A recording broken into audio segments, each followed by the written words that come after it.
I began writing as a process of healing. The writing, I found, really helped me deal with what had happened.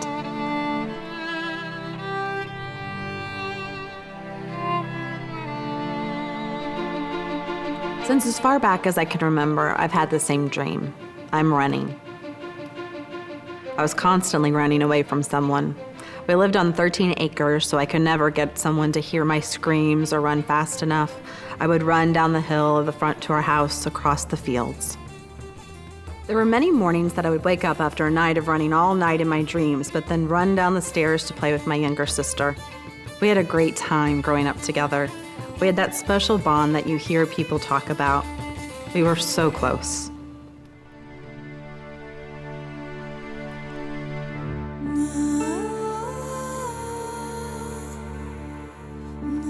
I didn't get to hear the answering machine until I got home that night.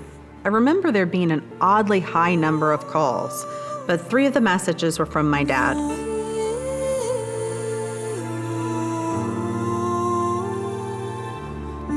The room was dark and she woke up.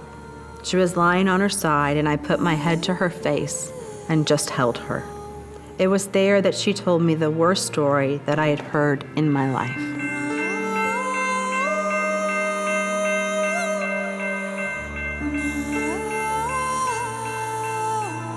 In late August 1997, I was a student at the University of Kentucky. It was about the second night of classes. It was a Thursday night, and I went to a party with my boyfriend, Chris Meyer, not far from campus.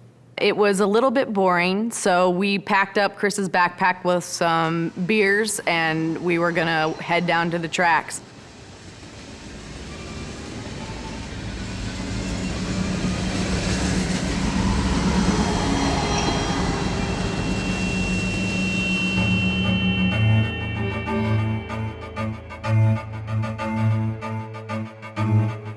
We sat there and talked for a while. I'm not sure how long, but we got up to leave and go back to the party. And we started walking along the tracks. And when we got to an electrical box beside the tracks, a man came out from behind it. He asked us for money. We, of course, said we don't have any money. We're poor college kids.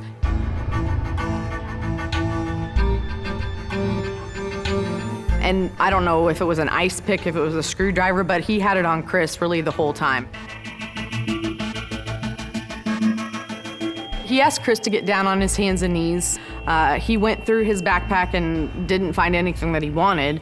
And I didn't realize it, but he was tying up Chris's hands with the backpack behind his back. And he took off my belt and tied up my hands behind my back with my belt. And he actually pulled Chris from the tracks on the gravel into the grass beside the tracks. In my head, I was panicking, and I was like saying my last prayer and thinking I'm going to die. Maybe this is what I had been running from in all those dreams as a child. This horrific story that happened to my sister.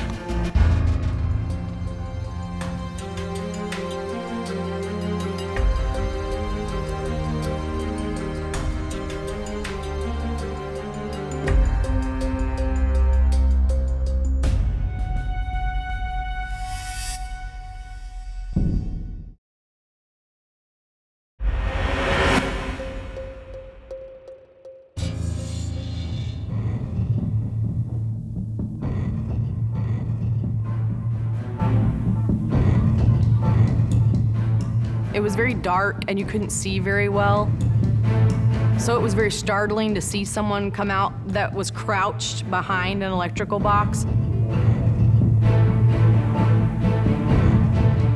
Chris and I were looking at each other, I think, in disbelief that this was actually going on. Like we were looking at each other very confused, like what in the heck is happening? You know, I remember saying, why are you doing this? What do you want? Do you want credit cards, ATM cards? You can have our car. It's just parked down the street.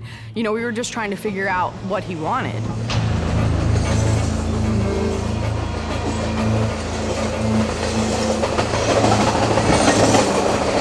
this point, our attacker ripped a shirt and he gagged us. I actually stuck my tongue out so that the gag wouldn't work. It just fell off.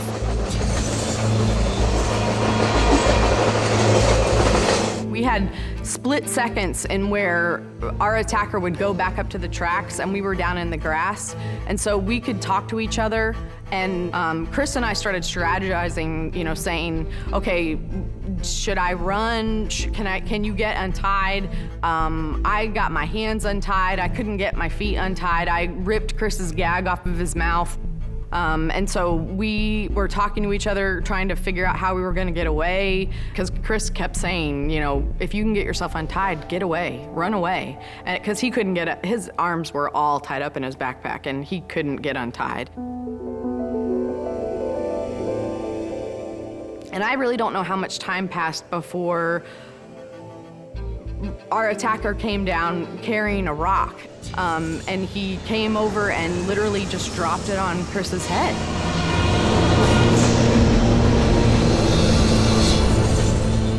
I think at that point I went into survival mode. I, see him drop this rock on Chris's head, and he climbed on top of me. I realized at that point that he was going to rape me. I fought him. I tried to hit him. I tried to kick him. I tried to scream. That's when he took that weapon that he had and he held it to my neck and he said, "Look how easily I could kill you." And that's when he stabbed me in my neck. So I just stopped. I was like, okay, well, what's gonna happen is gonna happen.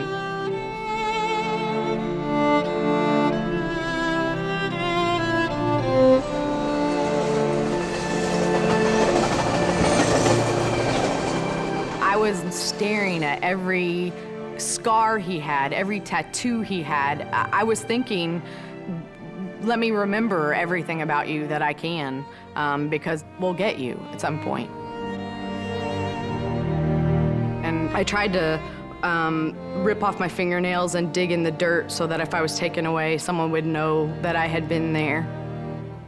I started saying, where have you been? What do you need? How can I help you? I really have a family that wants to see me again. I said, do you have friends? Do you have a family? I was begging him, please don't hurt me.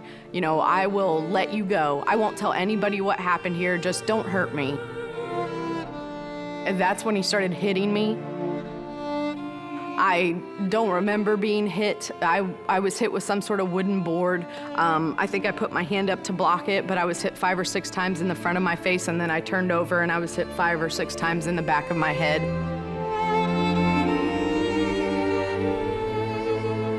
I'm positive that he probably knocked me unconscious, and my breathing was shallow enough that he thought he had killed me.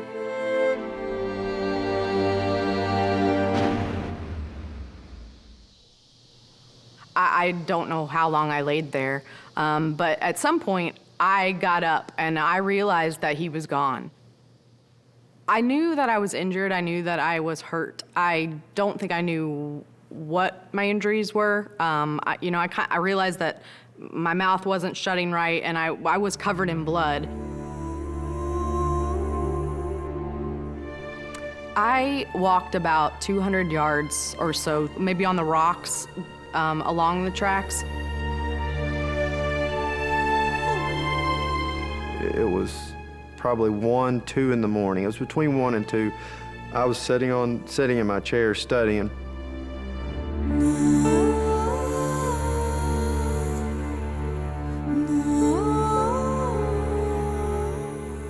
And out of the corner of my eye, I just glimpsed something go across the front yard. She was covered in blood from head to toe, and I could not figure out where all the blood was coming from. Her face, it looked like a boxer whenever they get cut during a boxing match. At that point, I brought her in and set her down on the couch, and she collapsed on the couch. I thought she was going to die. There was no doubt in my mind. And I kept losing her a little bit here and there, and I just kept talking to her because I definitely didn't want her to pass out. I was just trying to keep her awake until the paramedics got there.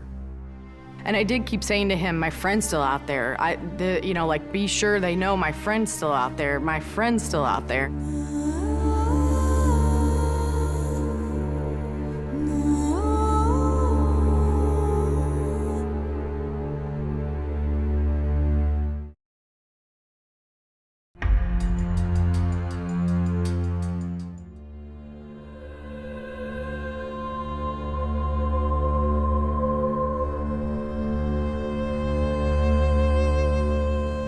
On August 29, 1997, I received a call at home about 3 o'clock in the morning that there'd been an attack on 2 students along the railroad tracks. My lieutenant asked me to come out and said it was a bad one.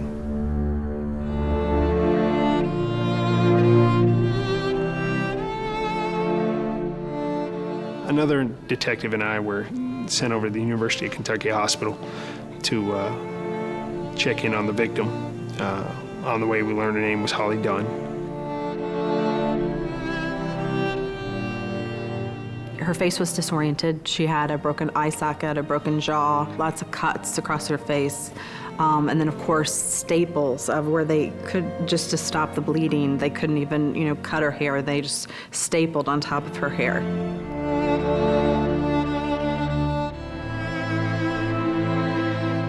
And even in that state of her looking the way that she did, I can just remember this feeling of overwhelming gratitude and love that she was alive. Just feeling so thankful that she was alive and that she was there.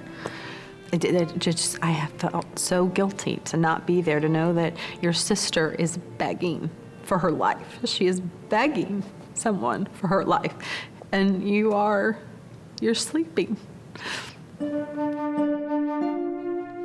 I remember they weren't talking about Chris, and eventually I asked my dad, I just said, Chris is dead, isn't he? And my dad was like, yes, he is. It was very hard to accept the fact that I lived through this and Chris didn't. It was just, I just felt like it wasn't fair. That it's not fair that I'm still alive and that Chris isn't. Chris was so friendly. He was very laid back and down to earth. He loved the outdoors. He didn't have a care in the world.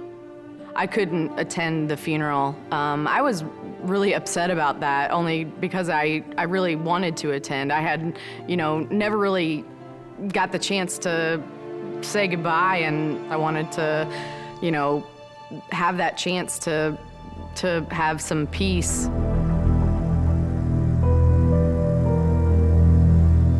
Despite her state, she was ready and willing to try to communicate what had happened to her.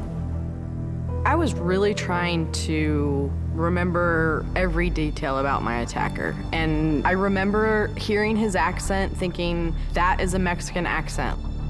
Holly described the suspect as a male, possibly Hispanic, 5'6", 5'8" in height, kind of a wavy black hair. Wearing glasses. She said that he wasn't muscular, but he seemed somewhat wiry. They repaired my jaw. They actually kind of just realigned it and wired my mouth shut. And really that was the only thing that they could fix. The broken eye socket, there was nothing they could do. As soon as I could get the surgery to get my jaw wired shut and my jaw fixed, my parents took me home.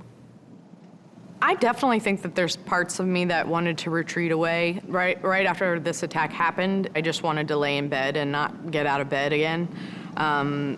But there's always something that's pulled me out of that. My sister was my rock throughout this entire process, and she didn't even realize how much she was helping me by what she was doing. We received a lot of phone calls and a lot of tips, and we followed up on a lot of people who thought they had seen this person. We were able to establish that we had DNA sample of the suspect from the rape. The sketch was the best thing we had, and the DNA evidence, of course. And then we also entered it into the national database for violent offenders in the hopes that maybe someday down the road there would be some similarities to other cases that I could become aware of to try to track this fellow down.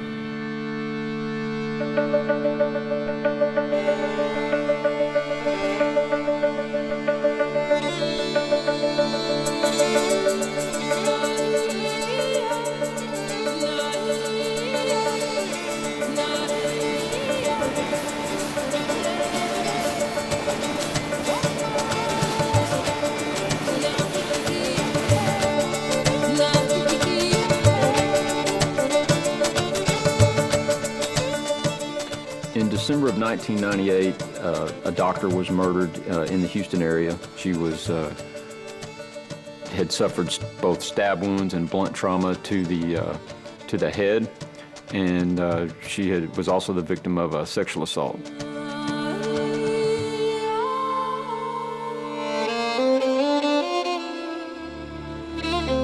And then pastor and his wife were killed in Weimar.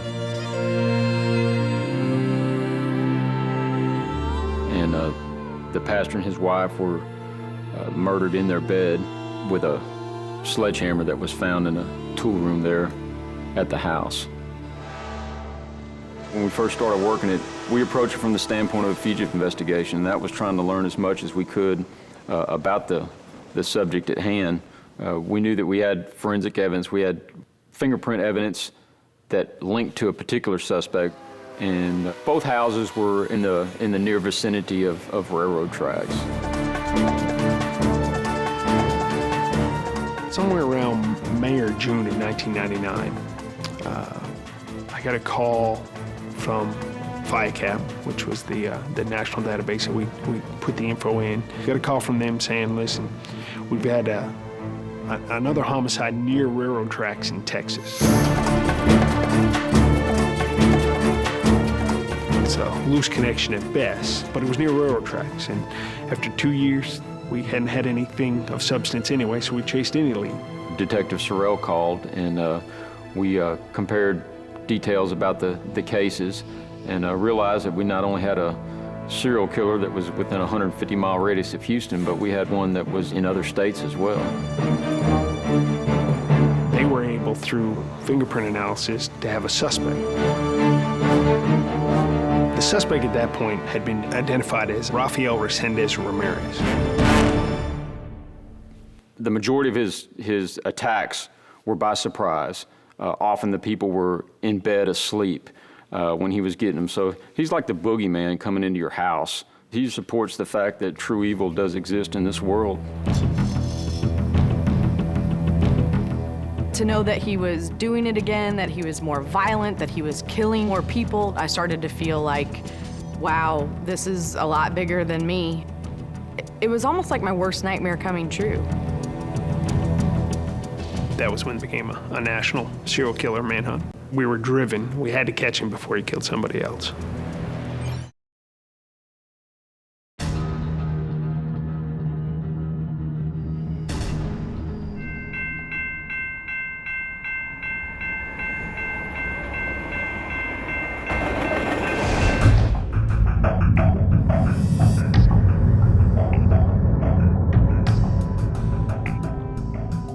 We knew then we had a serial killer on the loose. We knew that he was extremely violent, and we had no information as to where he was. Our last clue was Texas.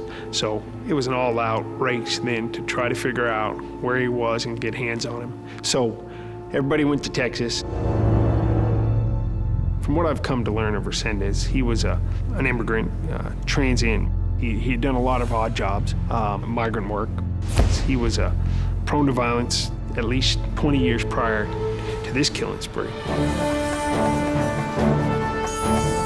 He was nicknamed by the media as the railroad killer, and he got that moniker just by the fact that most of his murders happened in and around railroad tracks, and that was a mode of transportation that he used to travel across the country. The dragnet for the suspected rail-riding serial killer now stretches from Ohio to the Mexican border. As part of the search, there was actually a huge operation set up to stop trains. A bunch of Texas agencies participated, had helicopters in the air to fly over various train tracks.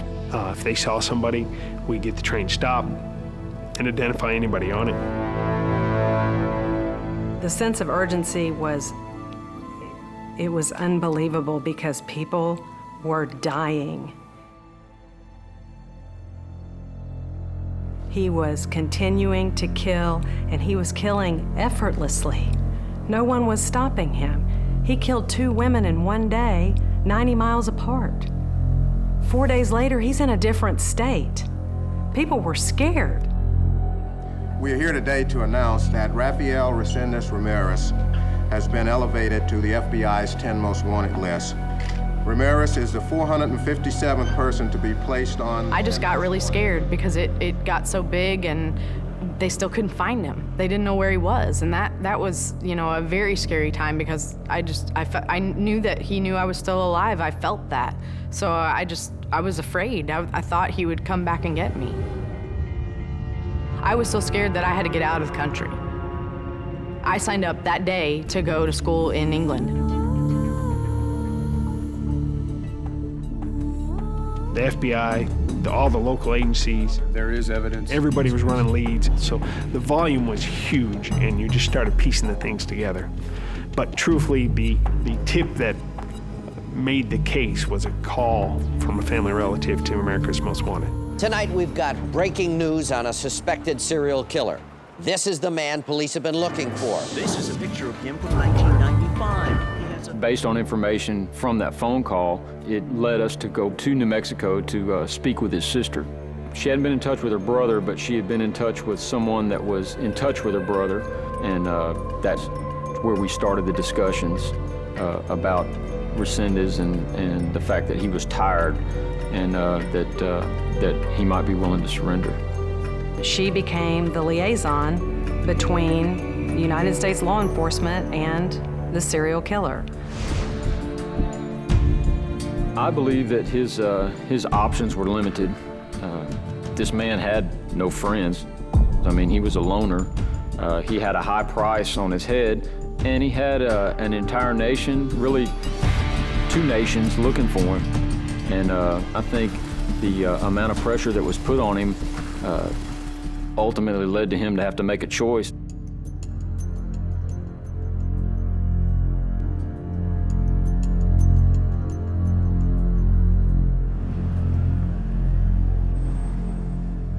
It was early in the morning, and Drew was on one side of the International Bridge waiting, on the Texas side, and not knowing, I assume, whether he was going to show up or not, if he was going to show up armed. Who knew? And so then, the doubt sets in, like, all right, is this going to happen? Amount of time passed, and you see a pickup truck driving across the bridge, and there's 3 people in that old pickup truck, and the center passenger I immediately recognized as Resendez. And that's kind of when I thought to myself, man, this is really going to happen.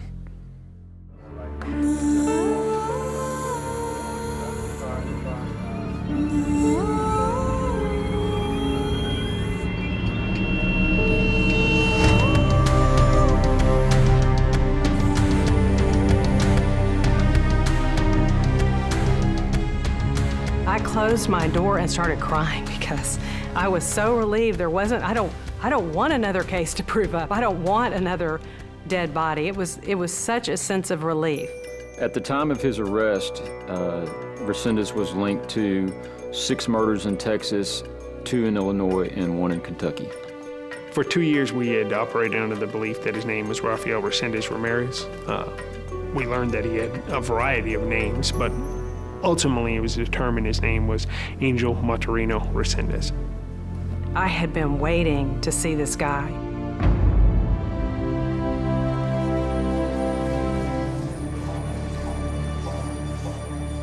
So when they walked him in, it was a great moment, but he was so scary.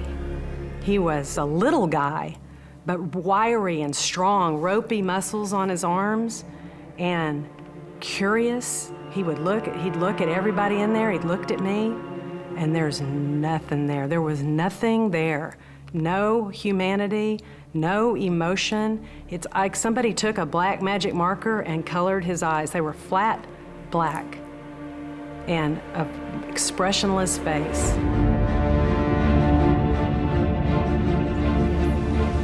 On December 17, 1998, in Harris County, Texas.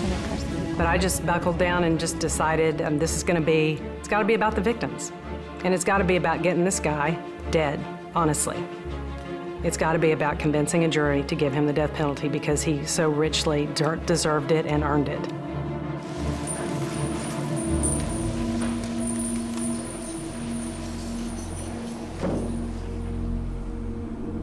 I knew that I was going to testify, and I always wanted to testify. I just wanted the chance to tell what had happened to us, and that was my chance. And I wish I could have seen his face when he heard that someone was living. I wish I could have seen his face when he knew she was coming to testify against him. I just would love to know what he thought when he found that out.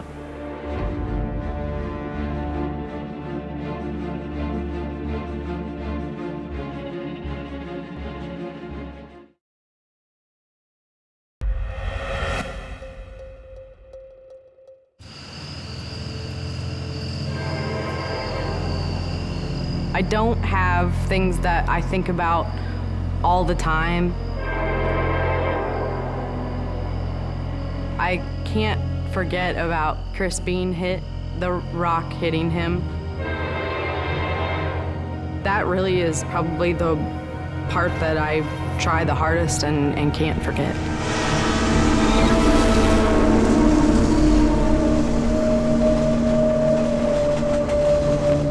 She was definitely our star witness. She was our only living witness. Nobody else could speak out against him in first person. This is what happened to me. This is what he did to me. We didn't have anybody else.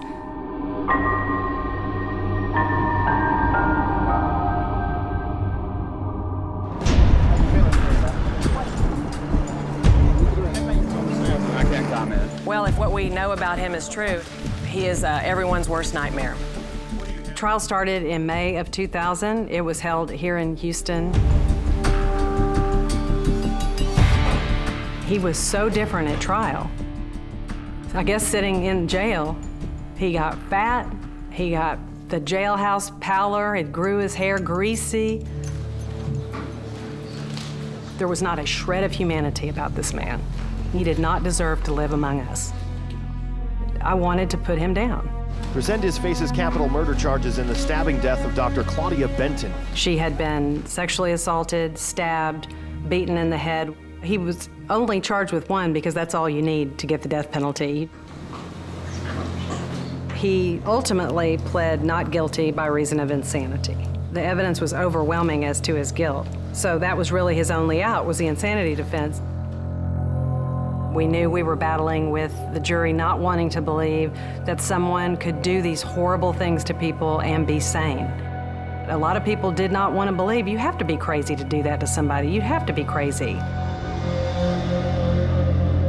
The jury reached a verdict after many hours of deliberation. Mr. Resendez, would you please rise? It was pretty nail-biting. We, the jury, find the defendant Angel Maturino Resendez guilty of capital murder as charged in the indictment. I actually got involved during the penalty phase of the trial. That's, when they say whether he gets the death penalty or life in prison. We're going to tell you about the people. The people who've been murdered, most of whom murdered in their own homes. I knew that I wanted Holly to testify last, so by the time she took the stand, the jury had heard the gruesome details of all the other murders that we had solved at that point.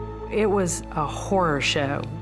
Heads beaten to a pulp, knives put all the way through the body. That's how much force was used. Just horrific violence. We were the last of the cases presented. I testified as to the evidence at the scene, presented the pictures, and then lastly, Holly testified as the only surviving victim. I flew into Houston with my family the night before I was going to testify, and I woke up during the middle of the night screaming and crying. I talk about the trial as the hardest day of my life. What I was most worried about, I think, when I testified was seeing him again. I cannot imagine the amount of courage she had to marshal to come into that courtroom, to walk in and face him. She told me, don't look at him. Look at me, I'll be right in front of you. Look at your family, they'll be right behind me. He'll be off to your left, just do not look at him. The first question was, what'd you do last weekend? And so I was like, I graduated from college. It felt good for me to be able to say, you know, I graduated from college in front of the guy who basically could have ruined my life and destroyed it. And not that he cared, because I don't think he did. For me to be able to say, you didn't destroy me. I'm still here, I'm still strong, I'm still the same person I was. It felt good. It felt, you know, like I finally had my chance. I told all the details of what I knew, what I remembered, and cried through the entire testimony. I was crying, all the jury was crying. Sometimes you don't always have the human picture. There's no victim to stand in front of you to tell you what they experienced, what they went through. Holly gave that to Chris and all the others that had been murdered. She was able to give a real live person to give them a real feeling of the brutality of this man. They got to the moment in the trial when they say, is the person who attacked you in the courtroom today?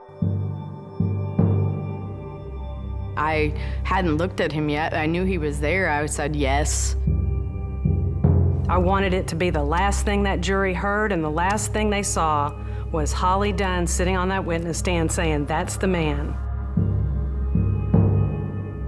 They said, well, could you tell us what he's wearing? And I turned and looked at him. It was surreal. I said, he's wearing a white button-down shirt. I mean, I felt my hearing going into my head. He had like this smug look on his face, and I was so close to fainting when I looked at him again that, I don't know how I didn't. It was devastating, and it was the best part of our case. I mean, she basically, from his perspective, came back from the grave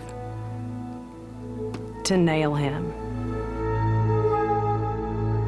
Should we give him some points because Holly didn't die? The jury did find that he was a future danger to society, so the judge sentenced him to death. I felt, I guess, relieved. I mean, it just felt good to know he would never be able to hurt anyone ever again. After the trial, Resendez was sent to death row in Huntsville, Texas. He was not tried for any other crimes. He had gotten the ultimate penalty. When the last appeal was denied, he was put to death in June 2006.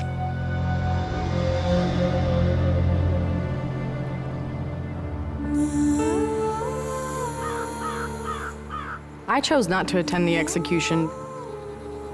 Resendez represented all those angry feelings that I had, and I decided to stay with my family. I had already seen one person die in front of me, and I did not need to see another.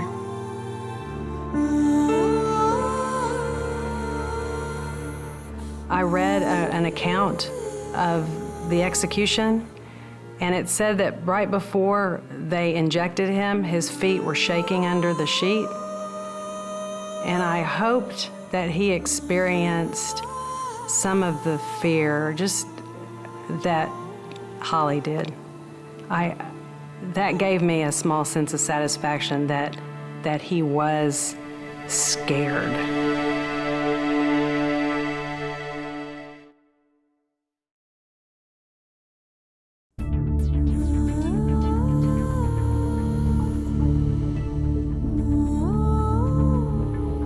I definitely feel like I have another opportunity at life. I want to live it to the fullest. I can't explain how this changes you. I am a stronger person because of it. My whole life focus changed because of it. I'm a different person today because this happened. I knew that I had to heal physically first, and then I had to deal with Chris dying. I had to deal with myself almost dying. And then I had to deal with being raped. Your brain works in amazing ways, and it kind of sort of let me deal with each thing as I could. In 1997, I met Jacob Pendleton at the outdoor store that I was working at. He was the first guy that I dated after the attack. He just, like, reintroduced me to the world. I don't think Jacob even knows, like, how much he helped me.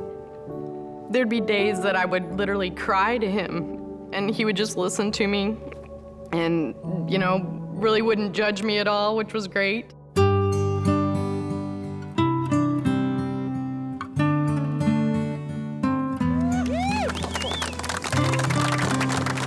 To see Holly happy, married, it is wonderful.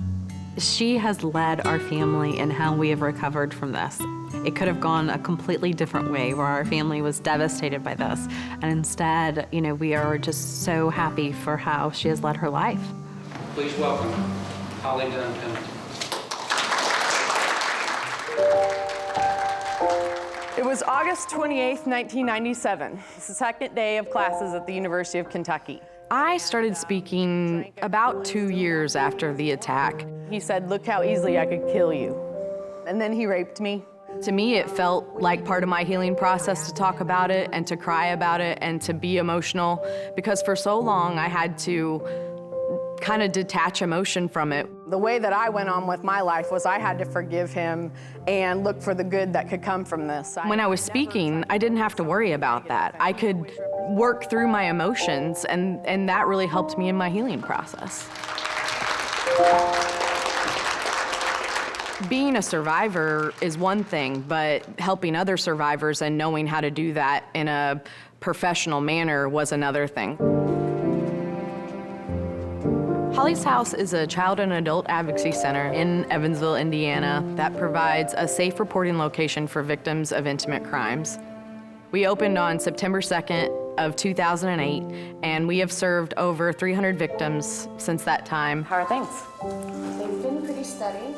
Holly is a hero because she did not let what happened to her destroy her.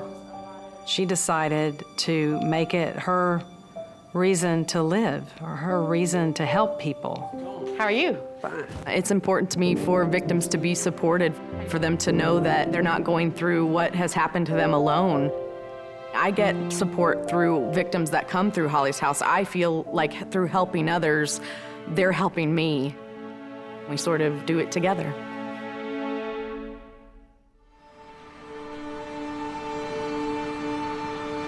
This case for me has become one that I have looked back on many times. I keep a little bit of a reminder on my desk, a rock from our crime scene and a railroad spike that I got from down in Texas. Not so much as a reminder of the largest case at work, but more a reminder that if you stick with a case and follow up on everything, that you can be successful. So be determined, don't give up. I've stayed in touch with Holly since it began. She's really just an amazing person individually. She is the model of survivor. I remember Chris in a lot of ways. I like to keep things around me that remind me of him. I'm lucky enough to have my amazing husband and have Chris be a part of our lives.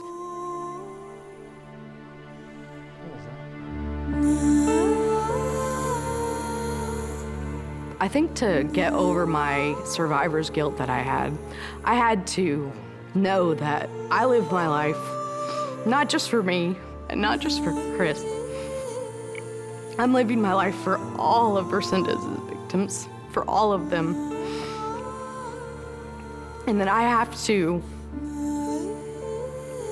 or I want to, be the best person I can be and live the best life I can, because they didn't get that chance, and I did. So I want to live for them. I want them to be remembered. I want them to, and I would want them to be proud of, you know, me.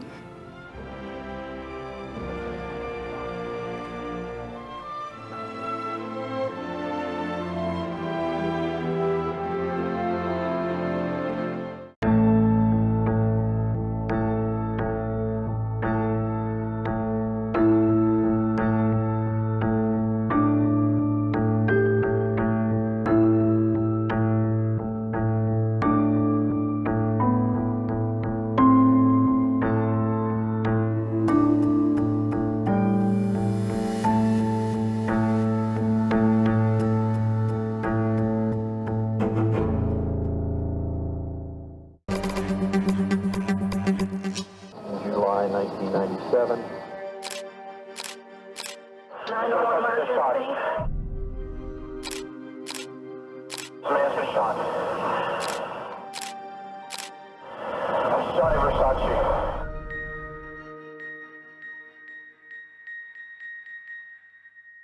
There's something inherently sexy in a Versace design. There is a flamboyance that is contained and controlled. The clothes we wear send a message about how the world perceives us. It's just a real wow factor. I'm Tim Gunn, and I am the mentor on Project Runway. The Versace customer was not faint of heart. One of the most iconic Versace pieces was the gown that he made for Elizabeth Hurley. 2 stars were born with that dress. Princess Diana wanted a whole new look for the world.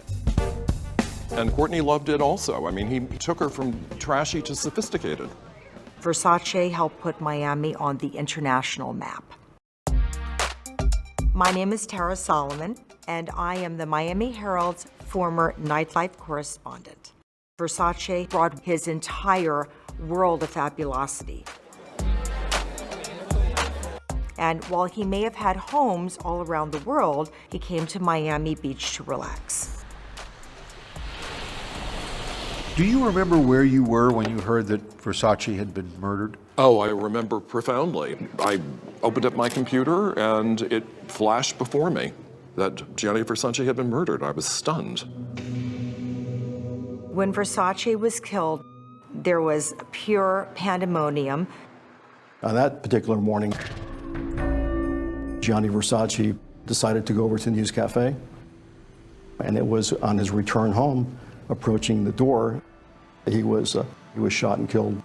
And all of a sudden we hear bang, bang, 2 shots. 1116 Ocean. Yes, man's been shot. Please, immediately, please. Do you remember where roughly he was? He was right here. And there was obviously blood. Yes, plenty of blood. If you mention Gianni Versace, people still don't remember those names of the first few people that were killed. There was the homicide of Jeff Trail and David Mattson. There was the murder of Lee Miglin. Then there was the murder of William Reese. We have what we typically call a spree killer. This wasn't a haphazard crime. Mr. Versace was targeted.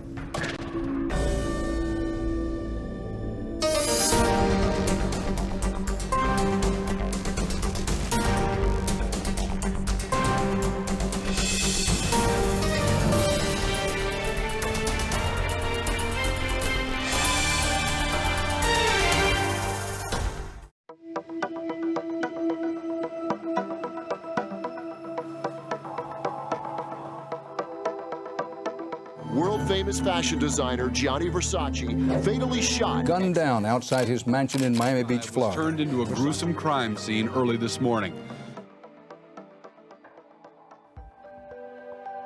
5 days before he was murdered, Gianni Versace and his partner Antonio D'Amico had arrived at Casa Casuarina, their lavish Miami Beach retreat. They'd been in Paris and New York. Versace could not have known it, but his killer was already in town. 911 16 Ocean Drive. Man's been shot. The 911 call came in about 8:45 the morning of July 15th, 1997, just as Carlos Noriega, then a lieutenant with the Miami Beach Police Department, was heading to work. I drove over to the scene and encountered an area just flooded with police officers. There was evidence at the front steps, there was blood, there was clothing. Gianni Versace was an icon. You have a world-renowned fashion designer, a celebrity, who was tragically killed.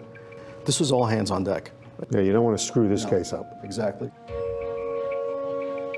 It all happened in broad daylight. Versace had gone out alone to a local cafe to buy magazines, and then he walked home. As he was putting the key in the door lock, he was shot twice. Once in the face, point blank range, and the other one was behind the left ear in the neck, and that was a through and through shot. Noriega believes the gunman approached Versace from behind or from the side.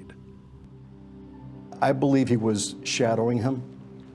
It was a very strategically timed, strategically placed attack to kill Gianni Versace. The question was, who would want to kill him? One of the first motives that we felt was a possibility was that it was a contract hit or organized crime, mafia, if you will, because there was a dead bird found next to the body. Is that a sign? To us, that's a sign of a mafia hit. But the bird, it turned out, was in the wrong place at the wrong time, hit by a fragment from a bullet that killed Versace. And that left police with not much to go on. But not for long. They got a break from Lazzaro Quintana, who was a friend of Versace's. He used to call me Lazzaretta. Lazzaro was at the mansion that morning. He was in the dining room with Antonio when he heard the shots. But Antonio got up and he went to the window that faces the gate to enter the mansion. And he yelled out, "No, no." And I ran out. You came here? I came here. Johnny was right here. Versace was already dead on the front steps. And then Antonio came and he's crying and he was destroyed. He was destroyed. And he's who did this? Who did this? And there was a lady standing here and she's pointing, but she couldn't speak. Antonio said, "Go get him." So I went after him. Lazzaro followed the gunman. We're talking this pace, real fast. I yelled, "You bastard! Why did you do this? Why did you do this?" He makes a left turn. As he makes the left turn, yes, he makes the left turn, and we're still going all the way through. He turns over to the right, and car's coming, so I couldn't get across. Car stops, and they yell, "He's got a gun." He stops right across here at the alley, and that's when he's pointing the gun at me. Show me how he pointed the gun at you, if I'm you. So he didn't even look at you? No, never looked at... You never saw his face? I never saw his face. But you saw his clothes? Yes. The shooter cut through this alley while Lazzaro raced around the corner. He remembered seeing a police officer there earlier. I reached him and I said to him, "Mr. Versace has just been shot." Were you calm? Or were you... No. No? No. A friend of mine was just shot. No, was I calm? I was nervous. I was upset. You came down this street with the police officer. I did. Luckily, he came upon some men in front of this building and asked them if they saw a man running. And they pointed. They pointed to the garage. He said he went in here. He went in here. So that's when I told the officer, I said, "He's in there, go get him, go get him." And then we heard over the radio the commotion and okay, now there is a manhunt. When police searched the 13th Street garage, they discovered a pile of clothes. A gray t-shirt and black shorts, just what Lazzaro had seen the shooter wearing. He had obviously changed clothes. When he walked out of this garage just shortly after the murder, nobody knew who the shooter was, nobody knew what he looked like, nobody knew what he was wearing. He was able to just vanish. But he left a mountain of evidence for investigators. Next to that pile of clothes was a truck that had been reported stolen in New Jersey. And inside the truck were documents with a name. I mean, he left his identification in the truck? That's correct. He had his passport, ID, a whole lot of items that connected him right away. By 12 noon, some 3 hours after Gianni Versace was murdered, police had a suspect. His name, Andrew Cunanan. And as it turned out, the Miami Beach Police Department was not the only one looking for him.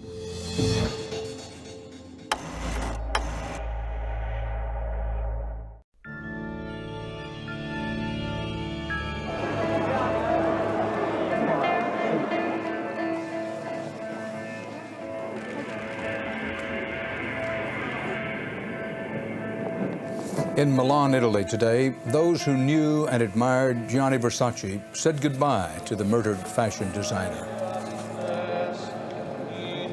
1 week after Gianni Versace was murdered, celebrities and friends from around the world gathered inside this Gothic cathedral in Milan, Italy, for his funeral. I saw Versace's funeral on television, and I cried. It was hard. It was tough. Princess Diana was there at the funeral. Sting, Trudy, Elton.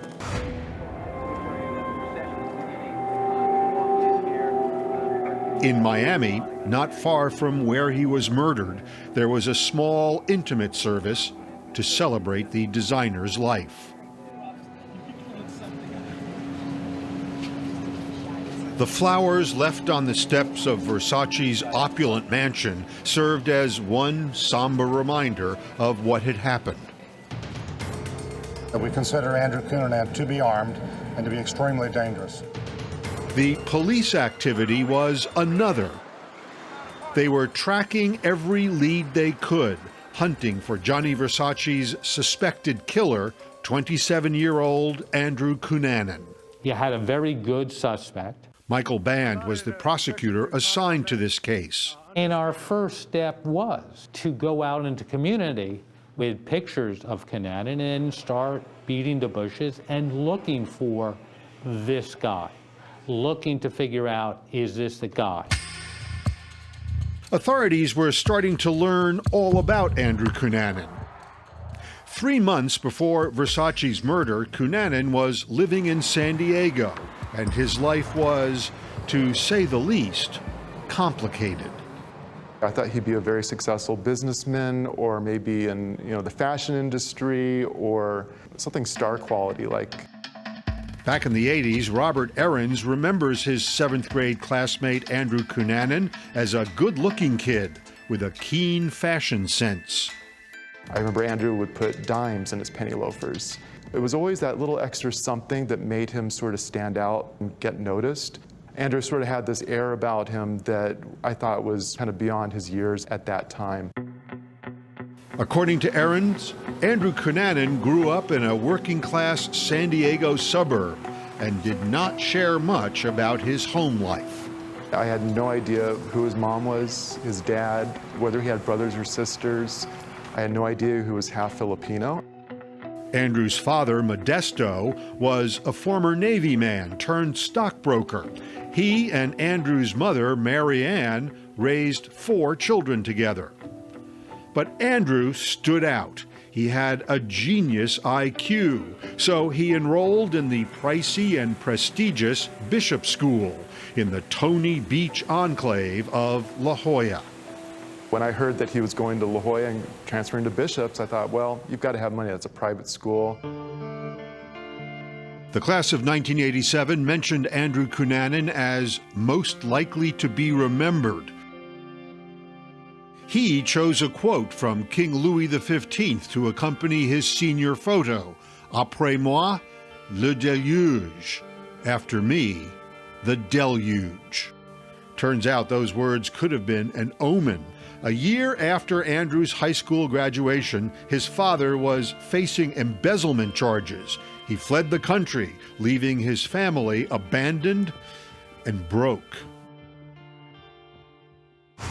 He was openly gay in high school and very flamboyant. And when 48 Hours first spoke to Nicole Murray Ramirez back in 1997, he knew Andrew Cunanan.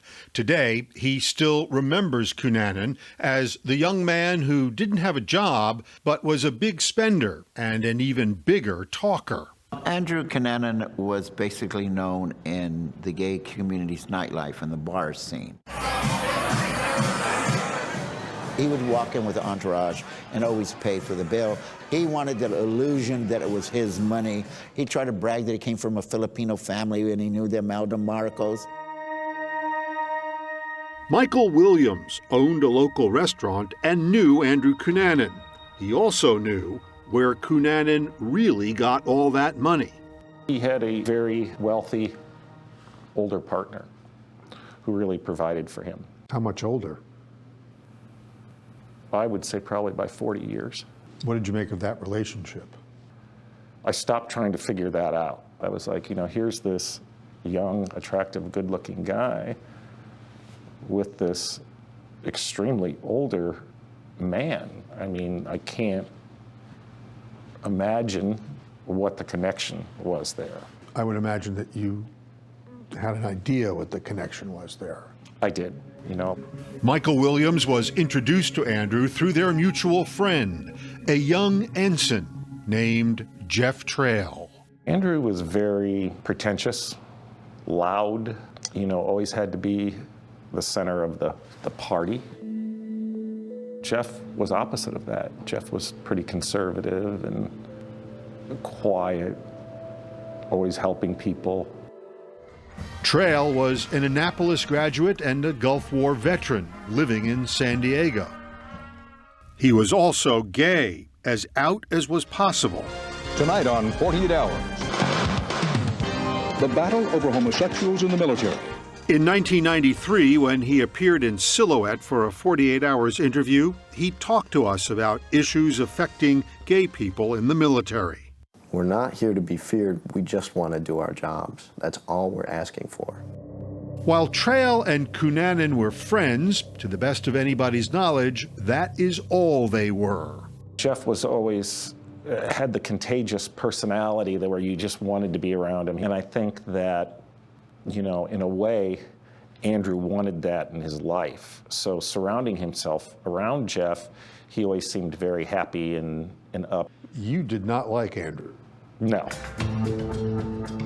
For reasons known only to Cunanan, he sometimes used the name Andrew De Silva. That's how Michael Williams knew him, and he would soon learn a lot more about Andrew. Who he was and what he would do would change the life of Michael Williams and end the lives of 5 innocent victims.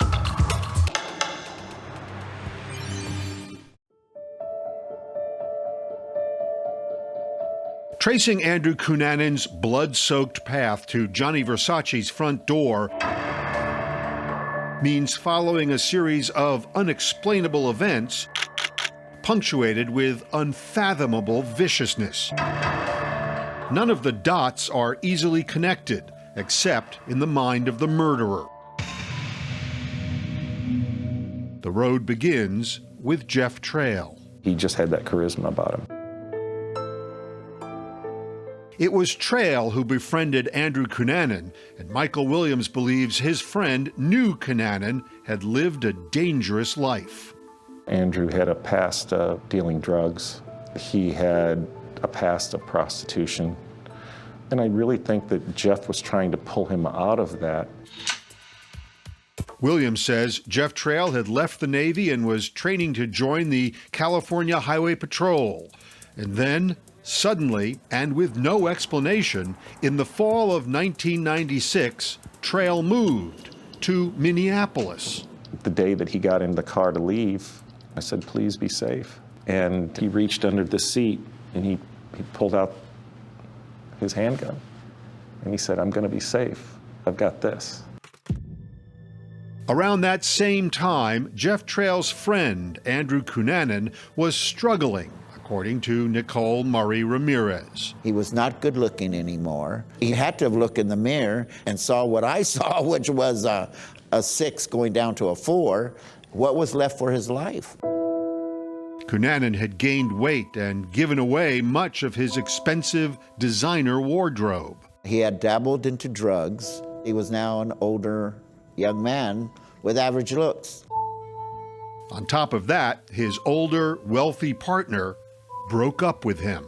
I surmise that Andrew one day woke up after his older boyfriend broke up the relationship. And what's next? How is he going to live? He lost the money, the mansion, and all that went with it. He lived off other people. He also was someone who was revengeful. Former FBI profiler Mary Ellen O'Toole. This is not someone that you break up with easily, because when you're grandiose and you're the center of the world, people don't break up with you.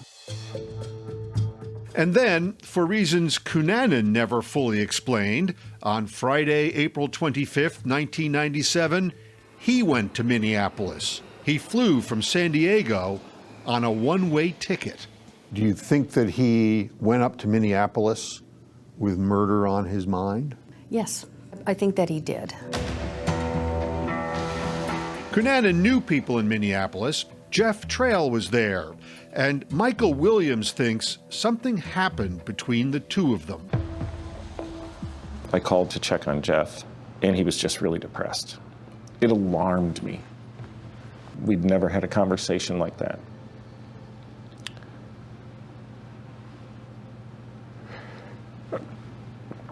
I asked him, have you spoken to Andrew? And he said, no, and I'll never speak to him again. That's odd. Cunanan knew somebody else in Minneapolis, a 33-year-old architect named David Madsen. Cunanan and Madsen had had a relationship. He loved to laugh. I'm just gonna have a little lunch, okay? And he always had big energy. Julie Hovland was David Madsen's friend and co-worker. He liked problem solving. We talked about world issues. He was a down-to-earth person. Did David ever mention Andrew Cunanan? Yes, he did. I think he had a fling with Andrew. I don't think it was anything serious because there were other people in his life that he cared about more. He didn't care about Andrew that much, really. But according to Cunanan's friends, Andrew believed David was the love of his life. Julie Hovland didn't talk to David Madsen over the weekend. On Monday, she was surprised when he didn't show up at work. And by Tuesday, everyone was worried. I called him, went to voice messaging, and a couple of my coworkers went to his house over lunch hour on Tuesday, heard his dog barking in the apartment. She didn't know it, but Cunanan's killing spree had already started. It was noticeable as soon as you open the door and walk in. Nobody made any effort to try and conceal it or hide it. When retired Minneapolis homicide detective Dale Barsness arrived at Madsen's apartment, what he saw was gruesome. There was a bloody body wrapped in a rug. I thought he was dead that day. I pretty much cried the whole night. And then later we found out that it wasn't David's body in the carpet. How did you feel when you heard that? Shocked, but then, oh, what happened? The body in David Madsen's apartment was Jeff Trail. He had been beaten to death with a hammer. And not far from the body, police found a duffel bag with a name on it, Andrew Cunanan. This is the travel bag that we believe Andrew Cunanan brought to Minneapolis on April 25th. But where was Andrew Cunanan, and where was David Madsen? The trail stayed cold for just 4 days, and then on Saturday morning, 2 fishermen found the body of a young man on the shores of East Rush Lake, about an hour north of Minneapolis. It was David Madsen. He'd been shot in the head. We learned that David died pretty soon after Jeff Trail. Oh my gosh, you know, to be in the situation that David's in with this crazy person, you know, and how scary for him. I'm sure he tried to calm Andrew down. You know, I mean, I'm sure there was survival mode going on, like how do you diffuse the situation? But he obviously failed at that, and he lost his life because of that. Ballistic tests showed the bullets used to kill Madsen came from a .40 caliber gun, like the one Jeff Trail had taken to Minneapolis. Police believe Cunanan took that gun. Presumably, when you were able to link Madsen's death to Trail's death, that changed the whole investigation. And now we're down to, where's Andrew? There were tire tracks near Madsen's body, and his car, a red Jeep, was missing. But it would not stay missing for long. 72-year-old Lee Miglin was found tortured and stabbed to death in the garage of his mansion on Chicago's Gold Coast. On the morning of May 3rd, 1997, Stephen and Barbara Byer found the body of their neighbor, Lee Miglin. He was a wealthy real estate developer. I can still picture it today. I could see the points of his shoes. And I said, Lee is right there. I mean, it was absolutely chilling.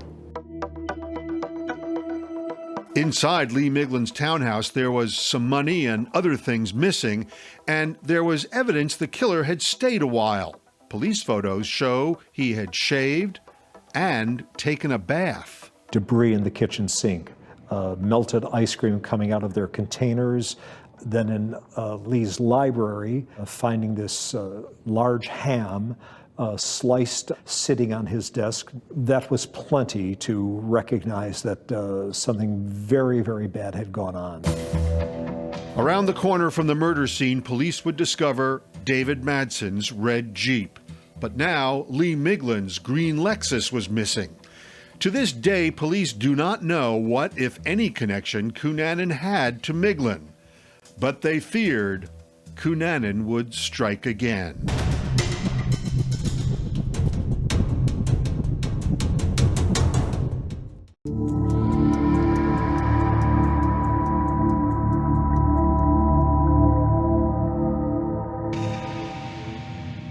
I do know it's not a random act of violence. A nationwide manhunt is still underway for Cunanan. After Andrew Cunanan murdered Jeff Trail, David Madsen, and Lee Miglin, the gay community was terrified, especially in San Diego. I think everybody was in a state of shock.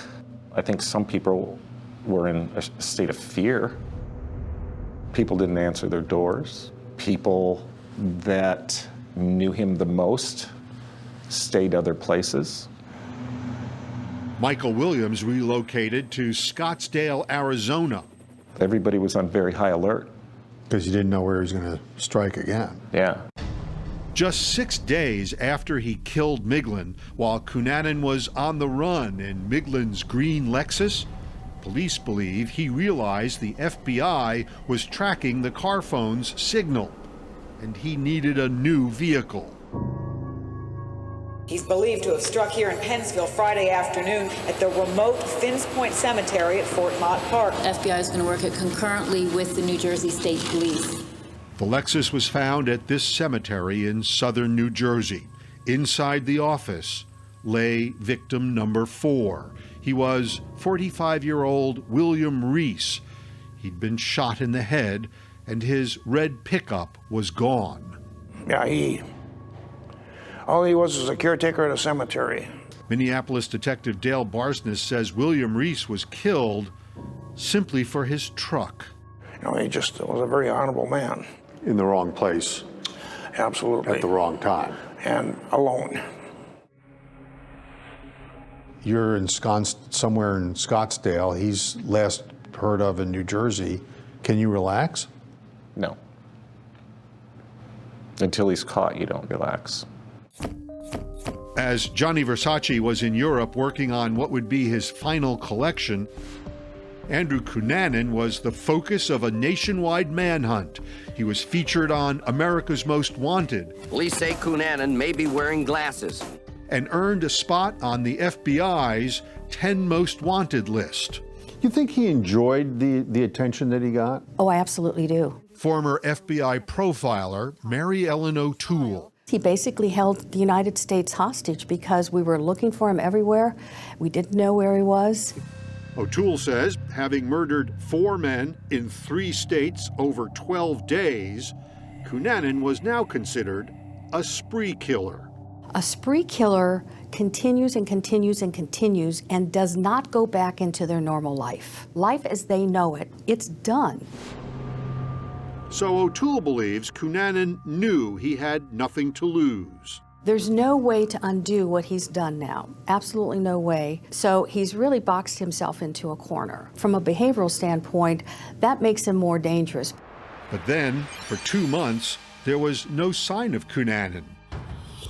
Until July 15th, 1997, when he struck again. This time was different, because this time, his victim was Johnny Versace. When you heard that he had done it again, do you remember how you felt? Every time there was another killing, it was almost like you're being stabbed, you know? It's that rush of pain, and you're just automatically, oh my God, why can't they catch him? There's no question that he knew that we were hot on this trail. Carlos Noriega remembers that within hours, hundreds of police officers piled onto Miami Beach. We all but locked down the causeways and the ways in and out of the city. And I believe that created that bottleneck where he felt uncomfortable trying to leave the city. Crime Stoppers. With all the attention on this case, every day brought a flood of tips. How long ago? The tips that were coming in were overwhelming at times. Especially since this was Detective Gus Sanchez's first homicide investigation. Were you nervous at all? Of course I was. Yeah. We know already that he had killed numerous people. I remember going to different locations, knocking on doors. And it always crosses your mind that Cunanan can be in there armed and he can shoot through the door. Detectives soon learned Cunanan had been in Miami Beach for about 2 months. He was sort of hiding in plain sight. Exactly. The police had missed several opportunities to get him. About a week before he killed Versace, Cunanan pawned a gold coin stolen from Lee Miglin. How'd the pawn shop know it was him? He told them. Pawned the coin about a week before the homicide. And used his own name. Used his own name. What's more, Cunanan's name was on a form the pawn shop was required to send to the Miami Beach Police Department. It arrived 5 days before the murder. We did not have an automated system at the time. It was just one of many forms, and unfortunately, nobody looked at it. Did you think, why didn't we know about this before Johnny Versace was killed? That thought went through my mind several times because apparently he was on the beach for a period of time. Cunanan listed his address as the Normandy Plaza Hotel. It was a dump. You and I wouldn't stay in that hotel. He'd registered under his own name. It must drive you nuts to know that this guy was walking around free as a bird. Right. I mean, just the fact that this guy was being looked for speaks to the fact that he was able to blend in and change his appearance and successfully just stay one step ahead that way. Things might have turned out differently if police had a little more luck. 4 days before Versace was killed, someone at this sub shop recognized Cunanan from the America's Most Wanted story. He called the police, but they arrived too late. I was disappointed. I was frustrated. It's just unfortunate that we didn't catch him before it happened. After Versace's murder, with Cunanan on the loose, anxiety grew. Let me assure you that Miami Beach and Dade County are safe. I was afraid. Remember, Versace's friend, Lazaro Quintana, had chased Cunanan. So I told the officer, go get him. He's in there. Go get him. He knew who I was, but I didn't know who he was.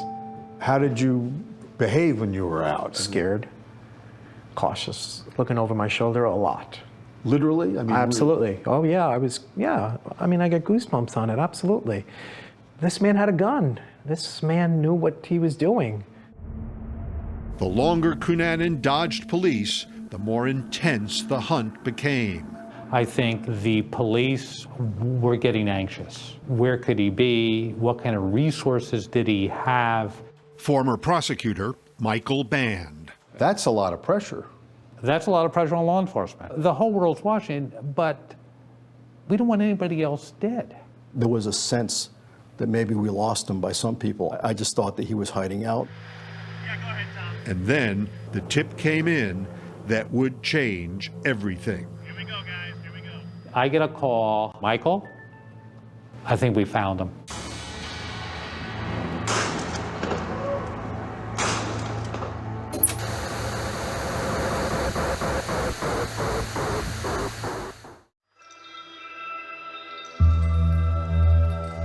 What's your emergency? Somebody got in and they're shooting. I heard over the police radio that there had been a shot fired, that they were surrounding a houseboat. You think what? We got him. After a 9-day manhunt, Miami Beach detective Gus Sanchez believed Andrew Cunanan was finally cornered on a houseboat just 40 blocks from where he had shot down Johnny Versace.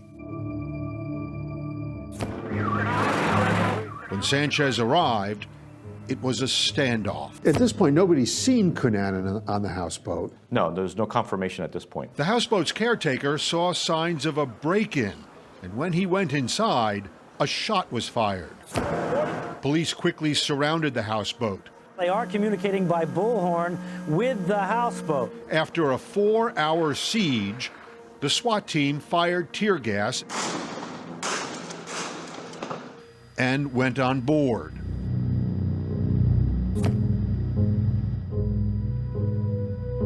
When it was safe, prosecutor Michael Band followed them. It was a mess. It was just a mess.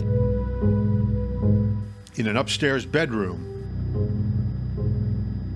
they found a body. I just recall an individual lying on the bed, looking up. He had a bullet wound in his head. There's a gun next to him. When you looked at that face, what did your gut tell you? My gut told me it's him. But that wasn't enough. I wanted his fingerprints.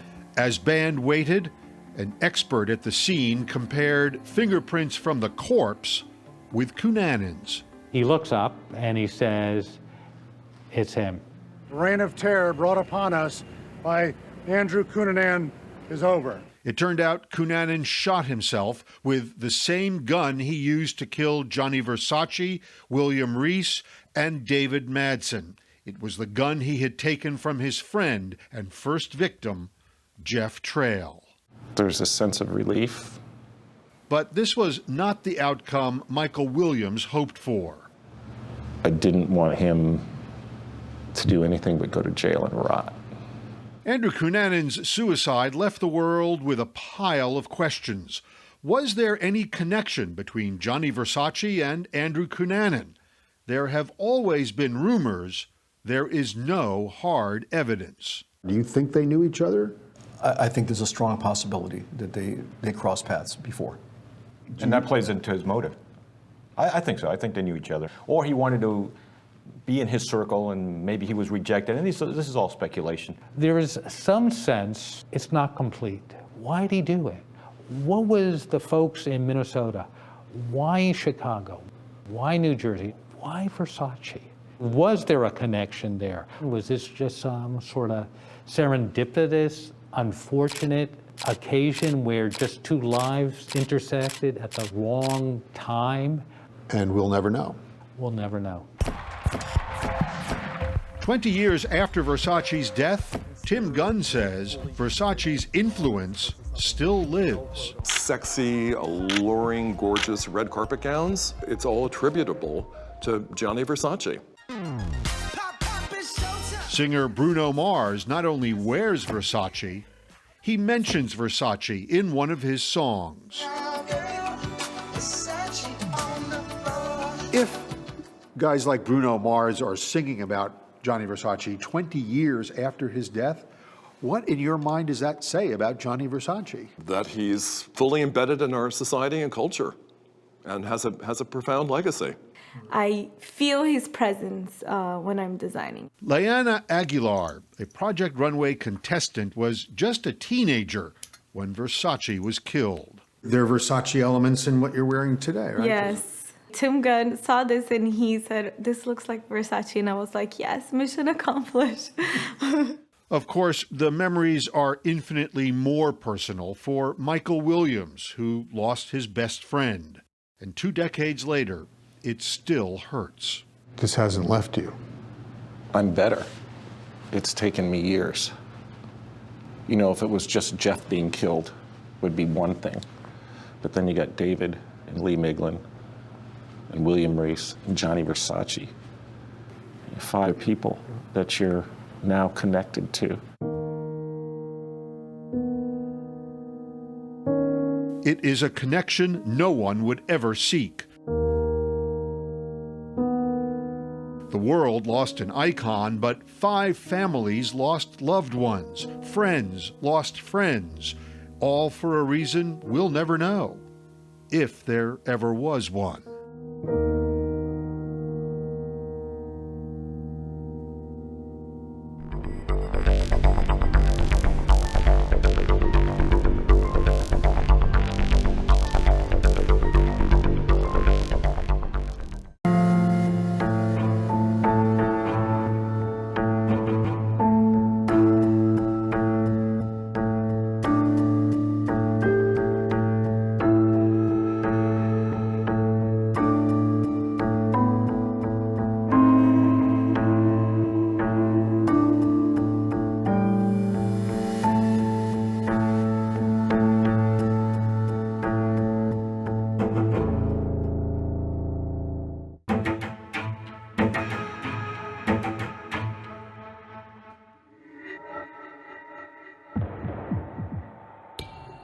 Personally, I could sort of relate to Kathy Blair and just thinking about what that would be like as a woman to be home alone. That is the boogeyman story for is. every woman, It's right? awful. An intruder is in your house. Yeah. Someone is stabbing you. What's happening in Texas? My mom is dead. Someone broke in and killed my mom. This is a case that sticks with you throughout your life. My name is Derek Israel. I was working in the homicide unit when this case occurred. My name's Kerry Scanlon, and I was the lead investigator on the Kathy Blair murder. Kathy was a larger than life.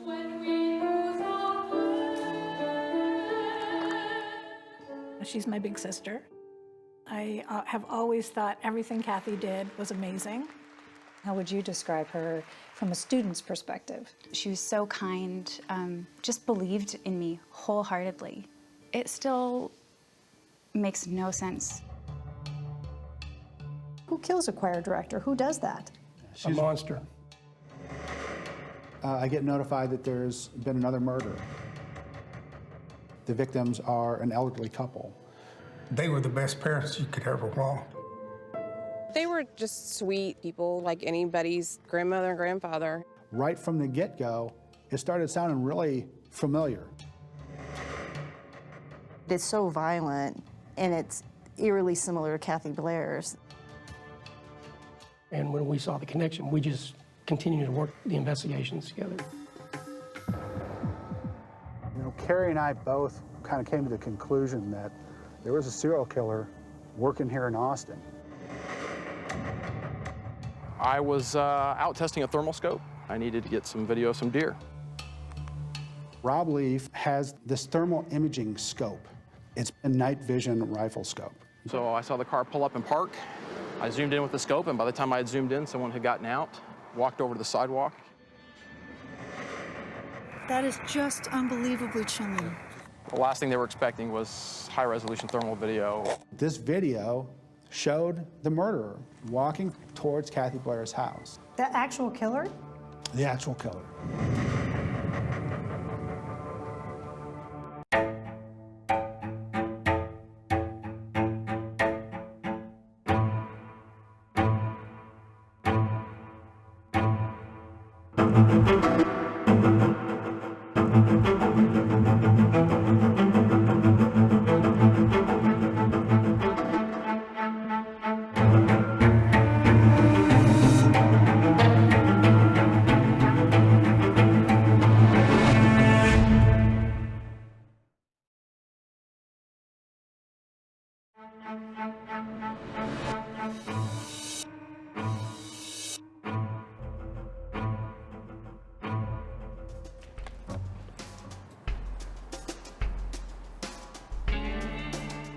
days in Texas, it seems like all roads lead to Austin. The sleek skyline of the Lone Star capital glittering.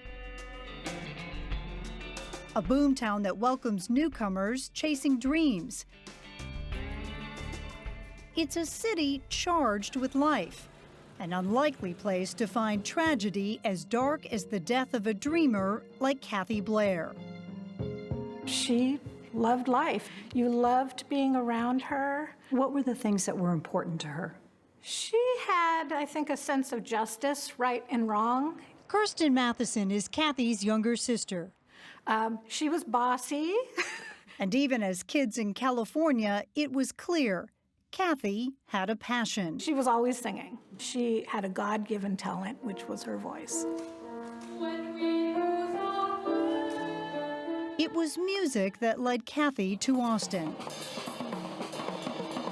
Kathy went to UT Austin to get her master's degree in vocal performance. She loved Austin. But love didn't always work out for Kathy. She divorced twice. Still, her affair with Austin held firm. And by 2013, Kathy was renting a house on a quiet street here on Tamarack Trail. It was home. She loved the people here. She loved the vibe. In a city known around the world for music, Kathy Blair fit right in. She had melody and rhythm in her soul. But you wouldn't find her singing the blues here on Austin's famed 6th Street. Instead, she chose a more spiritual stage for her talents.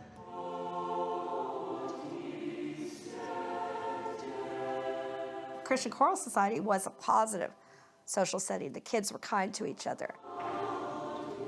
Barbara Sally's daughter was one of hundreds of students touched by Kathy's talent as a choir director and teacher.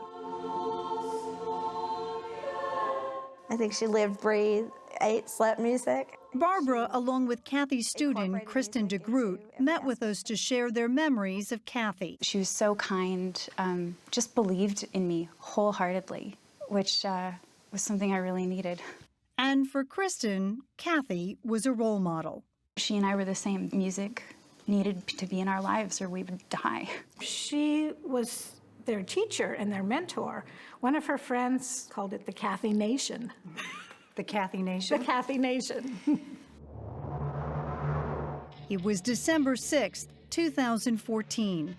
Kathy's son Joe was staying with her while waiting for his assignment from the Navy. After a night out, he came home to Tamarack Trail. What he found was shattering and echoed across that Kathy Nation. I think my mom is dead. There's a lot of blood. I think someone broke in and killed my mom. Joe, what's your mom's name? Her name is Kathy Blair. This case was clearly different, really, right from the get-go. Starting with the location. Oh, this is a nice neighborhood. This is a place where people, I think, feel safe. Up until this case, which would frighten and chill Austin and shock veteran detectives Scanlon and Israel. One of the first things I thought of, I'm like, well, why this house? Yeah, why this house? There's nothing that makes this house stand out from all the other ones. This is the living room right here. Then, in Kathy Blair's bedroom, there's a full-size jewelry case right here, large drawers.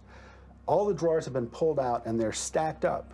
So it's like someone dumped them out and then put them in a pile right here. Someone who had time to do that. Correct. a jewel thief who had time.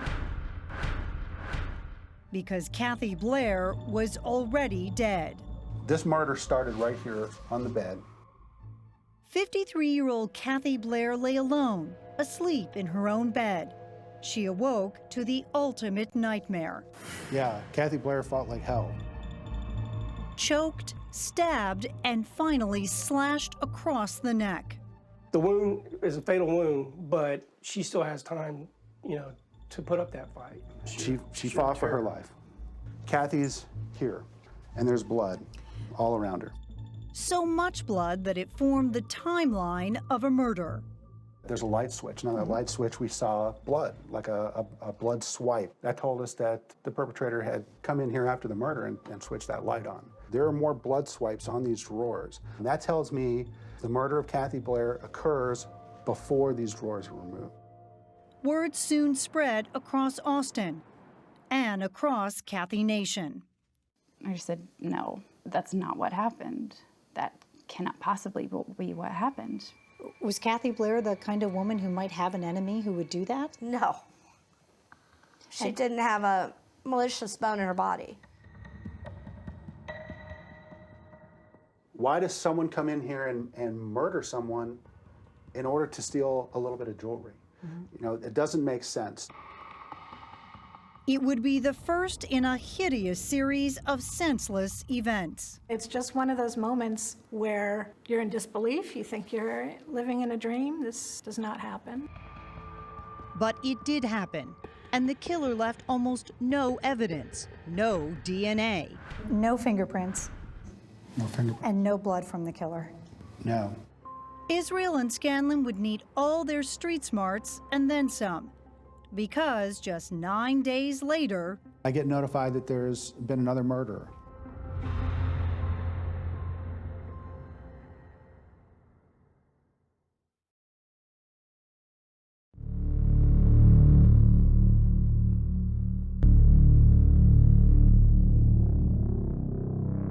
For Austin detectives Israel and Scanlon, images of Kathy Blair's death were harrowing. Attacked in the middle of the night, and it was a really horrific scene.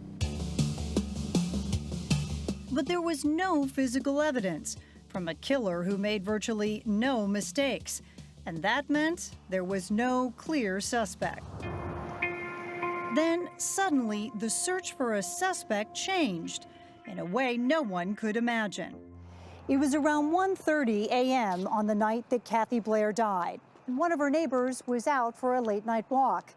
What he saw and what he did would give the detectives their first big break in the case. I was out testing a thermal scope. I needed to get some video of some deer, and we've got some deer up and down the street. Rob Leaf lived a few short blocks from Kathy Blair. So it's a thermal scope, so it picks up a heat signature. Wow. It's like daytime. Except it was the dead of night, and Rob was only looking for deer. I saw the headlights of a car coming up. I saw the car pull up and park, and On this street? On this street. Rob kept recording. This is video he recorded that night with a scope like this one. I zoomed in with the scope, and by the time I had zoomed in, someone had gotten out and walked over to the sidewalk. You can flip the setting to red to see the image more clearly. Did you focus in on the car? I first focused in on the person, and he turns left on Tamarack. Kathy Blair's street. The next day, Rob flew to Las Vegas on a planned trip with old friends. Reading the news on my phone and saw a murder story. I clicked on it, and I saw the address. Rob raced back to Austin. He checked the video of that stranger on his street. And I called Austin police. And how important does the video end up being in Kathy Blair's case? Very, very important. The video was tantalizing, but blank on images that did not give off heat. So you couldn't actually identify the man, a license plate number, or even if there was anyone else inside the vehicle. Still, there was one important clue. It gave us an idea of what kind of vehicle our murder suspect arrived at the crime scene with, and it was a sedan of some sort. These cops needed much more evidence. Then, 9 days after Kathy Blair's murder, in another peaceful Austin neighborhood just 15 minutes from Kathy's home, they would get it. The victims are an elderly couple, murdered overnight. Viciously. Viciously. Sidney Jr., Johnny, and Brenda want their parents to be remembered as the outstanding people they were, not the grim headlines they became. Billy and Sidney Shelton were hardworking and happily married for 64 years. We were never rich, but not once did Daddy ever complain about it. Not once did Mama ever complain about it. A life well lived, and peacefully slowing down. Billy was 83. Her husband, Sidney, 85.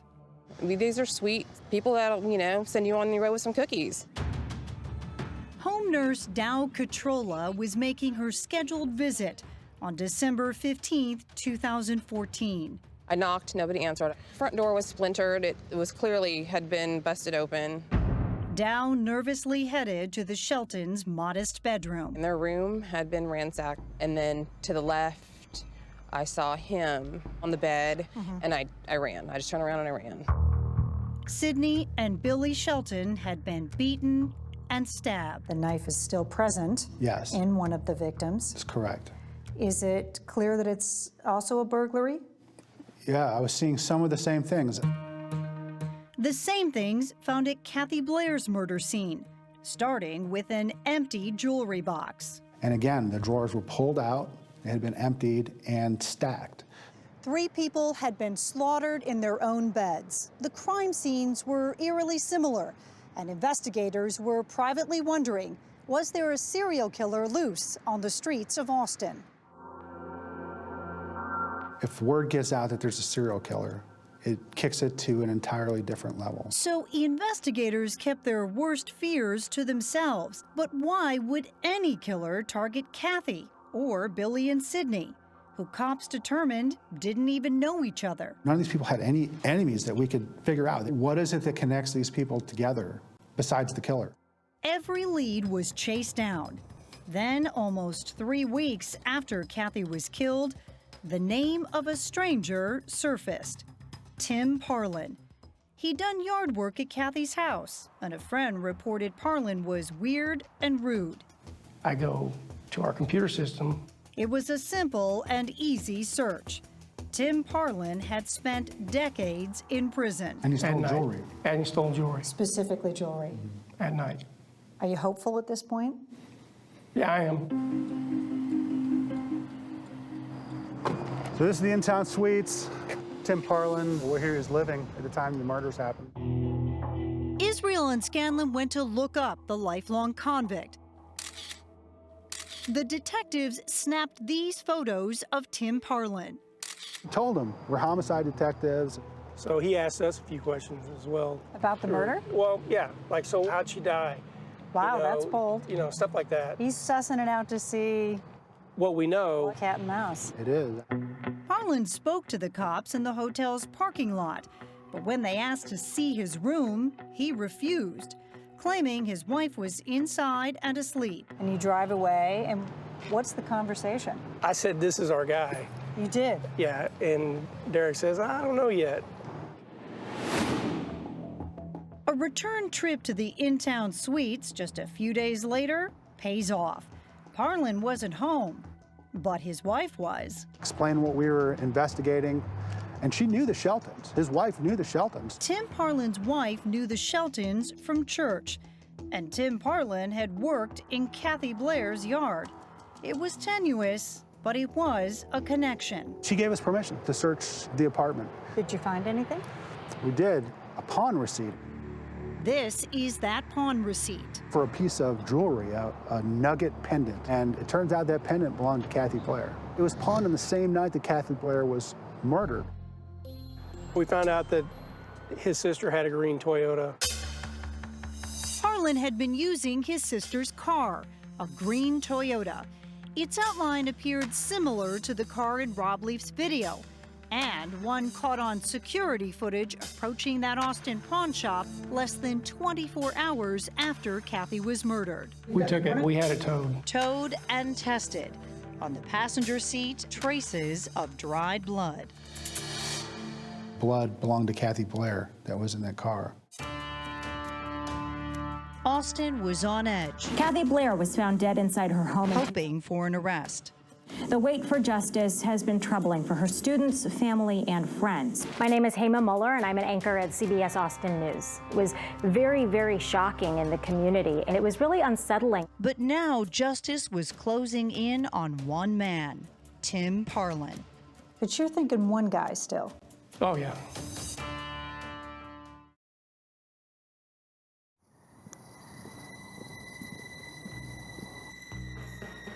When Kathy Blair's blood was found in Tim Parlin's car, detectives Israel and Scanlon were convinced that he had killed her. At that point, we're all jubilant. We're super excited. We got our guy. Parlin fit the bill perfectly. He had done yard work for Kathy Blair and was a career criminal with a long rap sheet of burglaries. Now I just need to question him, confront him. Hopefully he'll confess, but if he doesn't, we have hard physical evidence to tie this guy to the murder. Israel had Parlin arrested for an unrelated parole violation and brought in for questioning. Seemed like a pretty short and straight road to charging Tim Parlin with murder. It turned out it wasn't a short road, and it certainly wasn't a straight road. The first step was to get Parlin to corroborate some of the details of Kathy's murder. I just straight up told him that, we knew that he had killed Kathy Blair. What's his response? I didn't do it. And this was the thing he really liked to say. These hands didn't kill anyone. So the detectives asked him who did, but Parlin wasn't giving up that information so easily. So after hours of this conversation, he finally says, okay, I'll tell you who it was. And that's when he said, Sean Gant Benalcazar. Who is that? That's what I said. Who is that? Did you think he was stalling? Oh, yeah. This sounded completely made up. And I knew as soon as he said it that he had screwed us. Because now you had to go Because now we got to down. go hunt some mystery guy down and prove that he didn't commit a murder. With their lead suspect behind bars for now, the detectives reluctantly contacted Parlin's mystery man. Sean Gant Benalcazar had never been in trouble with the law. He had a degree in microbiology, was once a high school science teacher, and seemed an unlikely acquaintance of a serial jewel thief. This guy lived in Galveston. He didn't cause any trouble. Gant Benalcazar readily agreed to meet with them that night at the Galveston Police Department. Go see the costume. All right. We're investigating a murder in Austin, and in particular, we're looking at Tim Parlin as the person that we believe committed the murder. I'm completely in the dark on this. Who was murdered?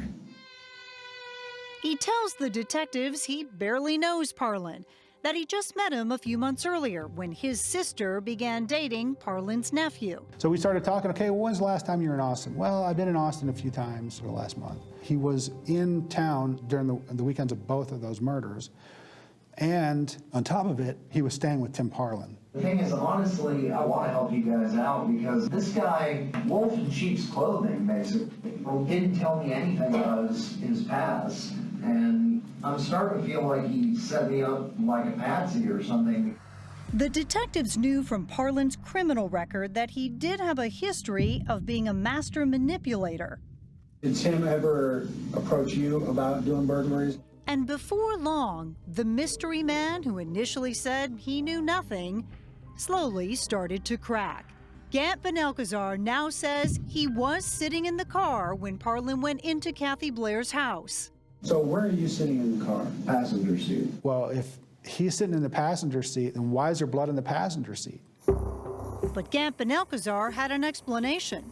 He says Parlin came back to the car clutching a bloody pillowcase. Came back with a sack, had blood on it, threw it in the passenger floorboard, and I took a peek at it, had jewelry in it, and I didn't want anything to do with it.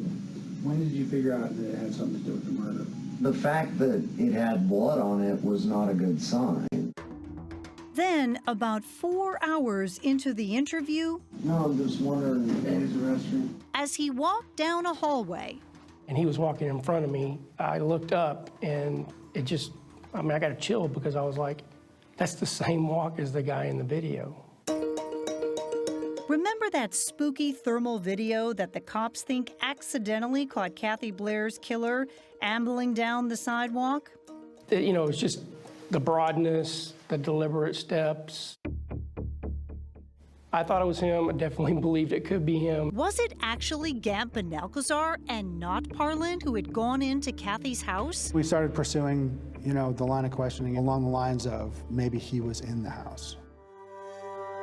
Did he bully you into going into the house, or? I was scared, and he He was taking a threatening tone. He told me to go in the house and get the stuff. And finally, he admitted, I did go into the house, and I did steal the jewelry. Came in through where? The back door, you said? Yeah, it was open. Okay.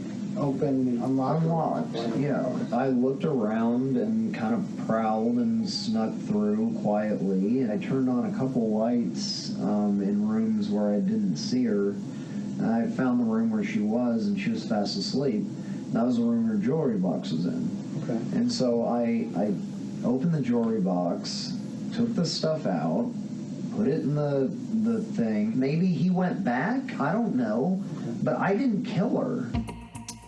Yeah, I told him that's impossible. Everything you said is true, except that it's not possible she was still alive when you left.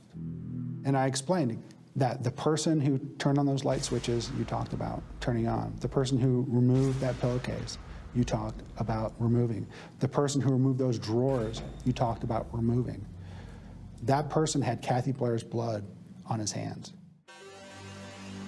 So the person who did all that killed Kathy Blair. I kept pushing him for the reason. Something happened in that room when you were there. What happened? And that's when he said, I was standing there, I was looking at her. With no room left to lie, he breaks down. She woke up, she lunged at me, grabbed the knife, started trying to wrestle it out of my hand. And then it was a struggle, and I stabbed her in the neck. The confession came unexpectedly.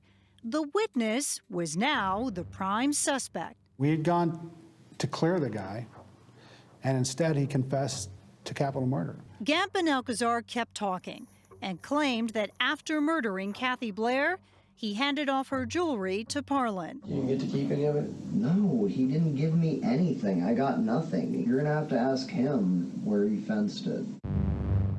Sean Gamp and Alcazar appears to have gained absolutely nothing from this senseless murder. I've never met anyone who would go into someone's house and sneak in at night and murder them in their bed. For what reason? None. For their own gratification. That's it. We're going to place you under arrest for capital murder. Detectives immediately read Gamp and Alcazar his rights, but they still wanted to learn what he knew about the murder of the Sheltons. We started talking again, asking him about the Sheltons. Try as they might, Gamp and Alcazar wasn't talking anymore. Well, I wasn't there for that one. I don't know anything about that one. By this point, everyone is exhausted. So eventually, he terminated the interview. He said, I'm done. Done. Wish this all had never happened. After the arrest, Detective Scanlon made this video of Gamp and Alcazar on his cell phone. His hunch seemed right. That's the moment that you think it's him. That's when I thought it was him. 2 men are in jail in connection with the murder of a beloved choir teacher. 4 days later, Austin police announced that they had made 2 arrests. 30-year-old Sean Gant Benalcazar of Galveston is charged with capital murder. 49-year-old Timothy Parlin is also expected to face charges related to Blair's murder. Sean Gant Benalcazar, he was a UT graduate. He had no criminal record of any kind. How did he get involved with a crime like this? Tim Parlin had an answer. Later, while in custody, Parlin admitted to the cops that he had driven Gamp and Alcazar to Kathy Blair's house and to the Shelton residence on the nights they were murdered. And Parlin says he knew all along that Gamp and Alcazar had killed all 3 of them. Investigators now thought they understood what had happened. Sean murdered the Sheltons. Tim Parlin was a party to that murder. And he planned it. He facilitated it, he profited from it, he assisted in it. But you are 100% convinced that it was Sean who murdered that couple? Yes. Will he ever be brought to trial for it? It seems unlikely. Unlikely because there was no direct evidence linking Gamp and Alcazar to the Shelton murders. And he would always deny he had killed them. Prosecutors would focus instead on building their strongest case, using Gamp and Alcazar's confession to convict him of killing Kathy Blair. But when Sean Gamp and Alcazar finally gets his day in court, no one could have anticipated what would happen next. Makes you worry because this guy cannot be out on the streets.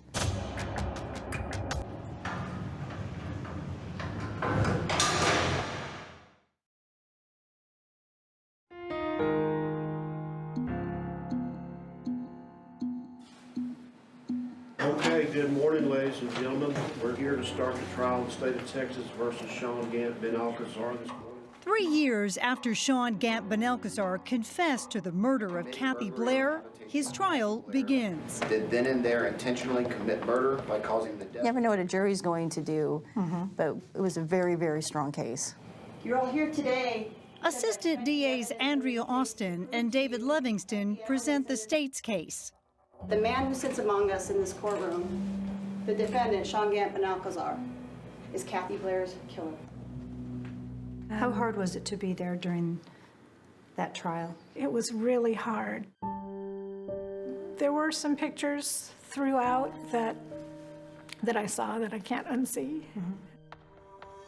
There was a car that parked while I was on the walk. Kathy's neighbor, Rob Leaf, testifies about the video he recorded on the night she was murdered. And by the time I zoomed back in, someone was already out of the car and was crossing onto the sidewalk. That someone, the prosecutor tells the jury, was Sean Gant Ben-Alcazar on his way to murder Kathy Blair. I just kind of looked through the rooms, you know, and I turned on a couple lights in rooms where I didn't see her. The prosecution's case hinges on Gant Ben-Alcazar's rambling 5-hour confession, where he describes breaking into Kathy's house. She woke up, she lunged at me. He had a knife out. They fought over the knife. And I stabbed her in the neck. He didn't just kind of confess. He straight up confessed to all the details of killing Kathy Blair. Sign the date right here. That confession was vital to the prosecution's case. He gave enough details in this confession that were kept out of the media so we could show the confession was from the actual killer and that he knew enough about this crime to have either been there or done it himself. There is no question that this is a horrible, horrible crime. But Gant Ben-Alcazar's defense lawyer, Ariel Payan, makes a bold accusation right off the top. That damning video? She just was trying to fight the knife away from me, and I was... It was all a lie. A false confession coerced by detectives Israel and Scanlon. No, I'm just wondering if you're going to use the restroom. The defense tells the jury that during that 5-minute bathroom break in the hallway, when Gant Ben-Alcazar was not being recorded, detectives threatened him. Law enforcement went down there, we believe the evidence will show, with the express idea, plan, purpose, and intent to try to get him to confess to something he didn't do. They have to come up with something. They have to argue that it's an involuntary statement, but we obviously knew that wasn't true. The exact words were, "This is important and you're not going anywhere until we finish." Gant Ben-Alcazar takes the stand to blame the cops for his confession. That if I didn't explain a reason for having done it, even though I didn't do it, I would get the death penalty. And he maintains that it was actually Tim Parlin who killed Kathy Blair on that chilly December evening back in 2014. Were you worried the jury might You always have it? to worry with juries. You don't get blood on your hands and put it on a jewelry chest. At closing arguments, prosecutors insist Gant Ben-Alcazar voluntarily confessed and offered details about the crime only the killer could have known. I think it comes down to credibility. And hopefully are sitting there thinking, this guy confessed, why are we here? The case goes to the jury. When the hours started ticking away, 2, 3, 5, 6, 7, 8, 9. You feel awful. Were you worried? Yes. The idea that he would get out is just unthinkable. I mean, Sean is going to kill somebody else if he got out. After 19 hours of jury deliberations, This time I'll declare a mistrial. a mistrial. The jury cannot reach a verdict. If one person held out, she didn't want to consider the confession. I mean, look, that's what this system is about. We're required to get a unanimous verdict. We didn't get a unanimous verdict. How hard was it to hear that there was a mistrial and you would have to go through it all over again? Really hard. Yeah, that was tough. With a retrial in the works and Tim Parlin's trial less than a month away, prosecutors were worried. Could they get any jury to convict either of these men?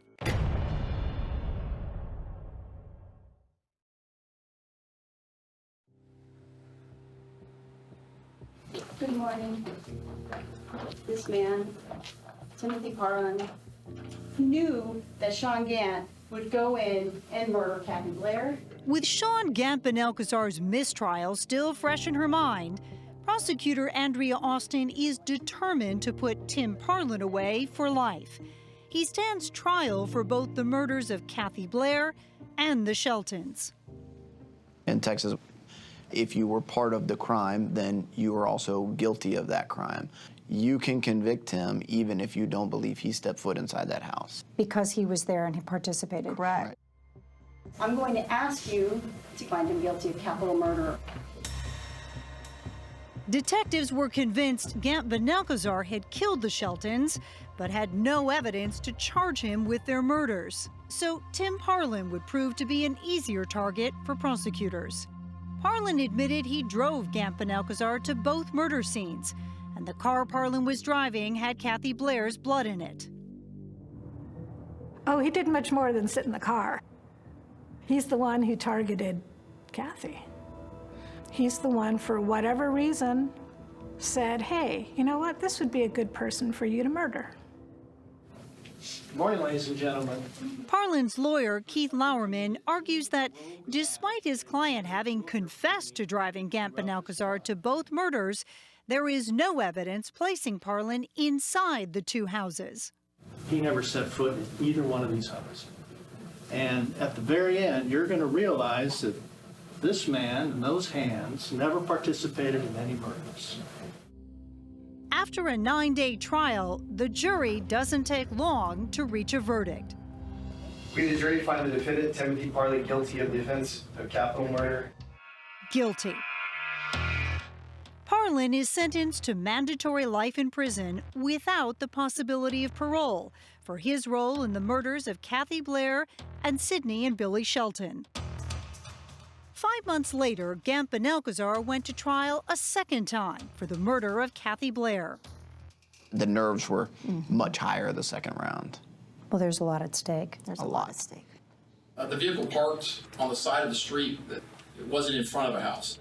Again, Rob Leaf's testimony is critical for the prosecution. And that at some point, did you see an individual get out of that car? Yes, sir, I did. I want you to watch this. It was a struggle, and I stabbed her in the neck. I didn't. Look what he does with his hands. He's retrieving a memory, right? Involuntarily, he's doing this. He remembers doing because he's the one who murdered her. The police wouldn't let me go, is my understanding. Once more, Gant Benalcazar swears the cops coerced his confession. And I come out of the bathroom, they keep saying, oh, we know you did it, there's no doubt you did it, and they keep saying it, and I just got worn down. This time out, the jury deliberates less than 3 hours.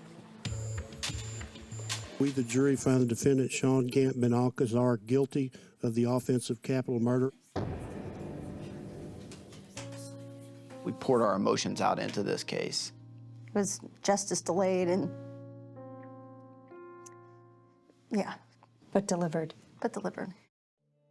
Like Tim Parlin before him, Sean Gant Benalcazar was sentenced to life in prison without the possibility of parole. We're pleased. We miss Kathy. This isn't going to bring her back. Our hearts are never going to completely heal. A few months after the verdict, I spoke with Gant Benalcazar via a prison video phone. I wanted to ask why. Why would a guy who'd never been in trouble with the law suddenly turn into a vicious killer? Instead, with no evidence of any remorse, He repeated what he told the jury, that he was innocent, the cops had forced him to confess, and that Tim Parlin was the one who had killed Kathy Blair. When I went to go see him at 4 a.m., he said, well, we're going to go get breakfast, and drove me out to the place, and then said that he had killed her and told me about it. Tim Parlin confessed to you that he killed Kathy Blair. Yeah, that's right. How could you have known the movements of the killer? Anything that I said was something that either, Tim told me or I just made up. And not surprisingly, when I visited Parlin at a prison in Northeast Texas, Hello, how you doing? he pointed the finger at Gant Ben-Alcazar and claimed he knew absolutely nothing about the murder of Kathy Blair.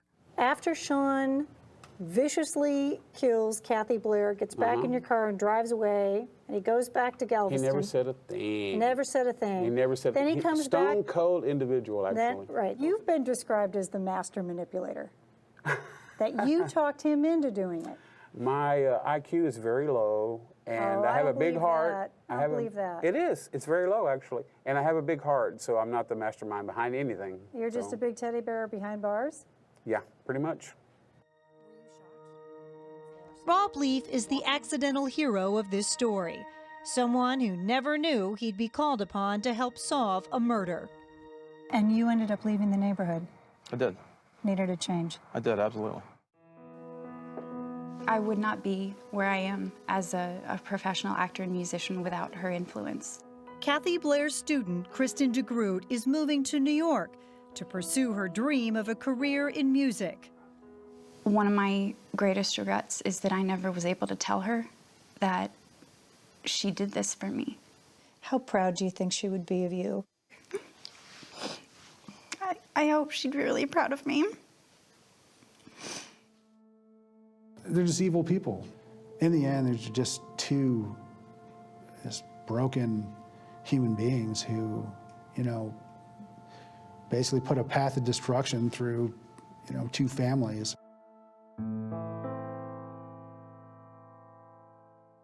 Two families who will forever share the same tragedy. They were the best parents you could ever want. I just miss her. And at the end of the day, she's gone, and I can't call her tonight.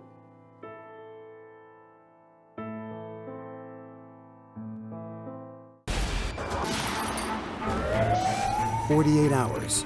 Don't miss an episode.